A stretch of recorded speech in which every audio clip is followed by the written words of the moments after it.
To share your TAPiTAG profile using a TAPiTAG phone tag is very, very simple. On an iPhone, you want to tap the tag at the back of the phone at the top, ensuring the screen is active on the receiver's phone. Hold your tag towards the top of the phone at the back, click the link that appears, and then your TAPiTAG profile loads up straight away. You can also open the camera on the phone, scan the QR code, and your TAPiTAG profile will load that way also. So you can tap or you can scan the QR code to share your TAPiTAG profile on an iPhone.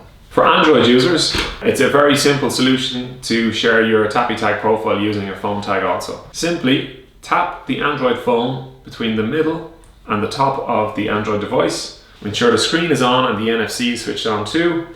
Hold the tag up towards the back of the phone and upload your profile. Very, very simple. You can also open the camera and scan the QR code on the tag to share your TAPiTAG profile too. I'll just run through that again. Ensuring the screen is active. Tap your TAPiTAG off the back of an Android device. Your profile will load up straight away. To do it on QR code, open up your camera, scan the QR code, and your TAPiTAG profile will load up then straight away. That's how you share your TAPiTAG profile by using our TAPiTAG phone tags.